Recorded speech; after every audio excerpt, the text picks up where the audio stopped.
All right, good afternoon here in the Media Center. We are joined by the winner of the General Tire 100 at the Glen, the 38th driver to win an ARCA Menards Series race in his series debut since 1979, Tristan McKee. Tristan, I think I could speak for everybody in this room by saying this is not what we had on the bingo card with about 5 to go, but you managed to pull it off. How did you end up in victory lane?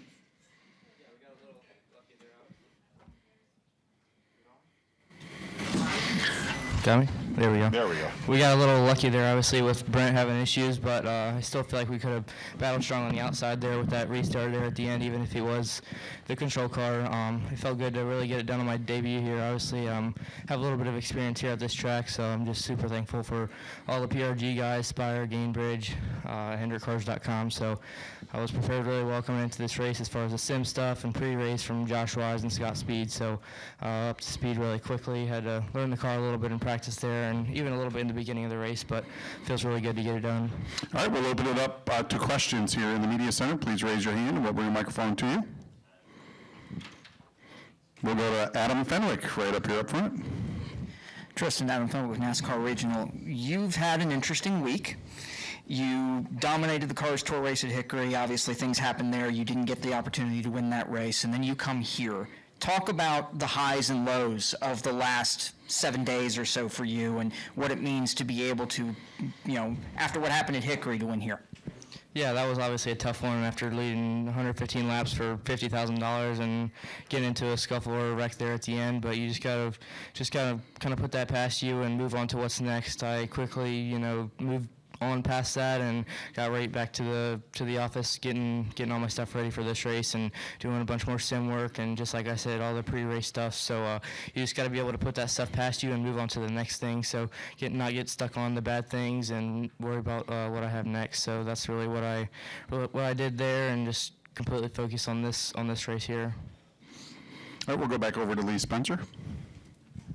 Lee Spencer, Series XM NASCAR Radio and CatchFence.com. How did you forget your driving shoes today? I don't really know. They were at home, so I had to borrow. Thanks, Connor Rozak, for letting me use his shoes. They're about 3 sizes too small, so my feet are killing me now, but I definitely won't do that again. So I talked to you pre-race, and you said you were going to kind of wait until lap 21, and right around the midway break, it looked like you started to get a little racy and started to get a little more confidence. How hard is it to kind of pace yourself when you want to get up there and really battle for the win and battle for the lead? Yeah, I definitely got past Tyler there at the beginning, or at the middle to end of the first stage, and then I think I was in around second when we came into the break. I didn't get a great restart on the second stage there, and Tyler got back by me, and then I had to work on him for a couple laps. I ended up getting back by him again, and then there my car was a little free, so I was just kind of trying to maintain in case we did have a caution like we did at the end there. So I think we would have been just fine even if we had to start next to Brent, because I was kind of just maintaining my pace, saving my rear tires a little bit there for the end. So definitely got a little lucky with that caution and him falling out, but definitely would have been really well prepared for that last restart. All right, we'll go up front, and then we'll go over to Chris. Yeah, can you elaborate a little bit on your experience here at Watkins Glen and just give your thoughts on having that first victory come at this track? Yeah, it feels good. I'm 2 for 2 now in my career, I guess you could say, here at this track. I just won the Trans Am race here the other day, so that felt really good to get this one done as well. I knew I was pretty well prepared. We ran a little bit different of the track because we ran the boot, but I knew where I was going kind of when I got here, and just kind of knew the track a little bit, so that takes a little bit out of the learning part of the practice stages. So my practice got cut short a little bit. I got into the wall a little bit, so the crew guys got that all fixed up, and we went back out, and we were just fine. All right, we'll send it to Chris and then to Reed. Christian at CatchFence.com. Tristan, this was the first of 2 races with Spire Motorsports. Now you have Phoenix on deck, which is expected to be another competitive race. How do you feel about, what do you know about Phoenix, and how will you prepare for it? Yeah, I've already started to do I've done some sim work here in the past, and I have a couple more opportunities to do some other stuff, so I'm really well prepared. Phoenix is a really fun track as far as the sim stuff goes. I've never driven it in real life, obviously, but I'm looking forward to that. There's multiple different grooves. It's definitely a lot of dirty air factors and stuff like that with the ARCA cars there, so I'm looking forward to that a lot. It's more of like my style as far as the short track stuff and stuff like that, so I feel like I'll be really well prepared when coming into that race. Reed Spencer with the NASCAR Wire. With your background in late models, how did you adapt so quickly to the road course discipline? Yeah, it's definitely been a new discipline for me this year. I've never really done the road course stuff until coming up into this year. I've been doing the Trans Am series all year, so I've been working on my skills with the road course stuff and all the new techniques and all the new things you have to figure out and do when you're on the road course turning left and right. So it's been really good for me to work on a new discipline like that, and I've been able to take some things over from that into the oval world. That's helped me. So definitely, like I said, I raced here in the Trans Am car, which had me pretty well prepared, knowing where to go on the track and different techniques that would work here. So it's definitely been a new discipline, and I'm having a lot of fun doing it.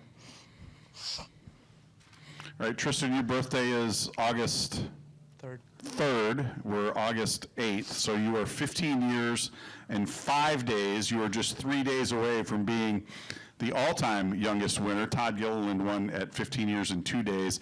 Is this something that you even allowed yourself to think about, or is this part of the plan all along? We definitely, obviously, like I said, I've been really well prepared, so our expectation was to run really well coming into the race. We had good pace there, so I wasn't really worried about the youngest part of it because I knew that Todd had already had gotten that, and he was just freshly turned 15, even though I am as well, but he had beat me by a couple days, so it feels good to be the second youngest and being really close to that. All right, we'll come up to Dustin here up front.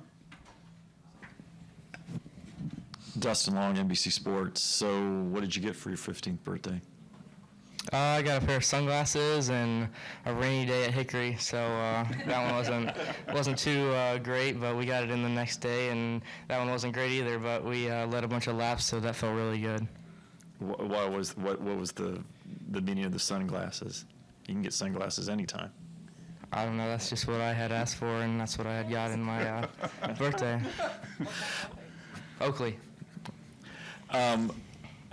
Obviously get the victory today, but how do you feel like you did today?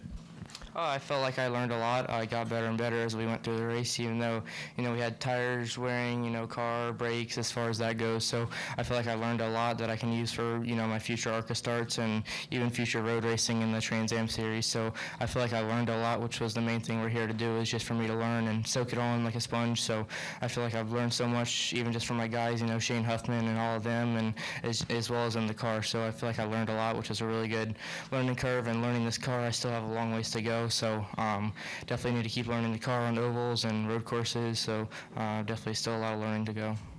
Just how different was the racing from what you've done, whether it's TA2 or the Cars Tour, just the competition and just how people raced each other? Yeah, it was actually pretty clean up front when there wasn't much beating and banging. Some of the oval stuff that we do, there's a lot of beating and banging, and then the Trans Am stuff, there's almost no contact and most of the time. So this is kind of middle of the road, so it's definitely really good to not, just get ran into every corner, and the guys up front race with respect, so that was really nice to have. And now lastly, just what does this mean to get this victory? You've obviously won here before. You've won at North Wilkesboro. You've won at Mid-Ohio. So you've won at some, really iconic racetracks and had some great experiences even at this age. What does today mean to you? Yeah, it means a lot. Obviously, to win in my debut is one thing, but just to win in general is another. So a lot of guys have never, won in the ARCA series, and they've been doing it for a long time. So it all goes back to everyone who's helped me get here, and all my sponsors, Gainbridge, Spire, HendrickCars.com, and all the guys at Pinnacle, and Josh Wise, Scott Speed, Lauren Lanier. They all have me prepared so well that I can have the success when I go out onto the track. So it feels really good. I'm obviously really happy, and hopefully we can keep the momentum going into the future races. All right, we'll come back here to Adam, and then we'll go back over to Chris. You, on that final restart, there was a little bit of contact with the wall coming out of the last corner. Was that you trying to get everything that you could get, and were you concerned at all? Because there was some pretty heavy tire smoke going into one.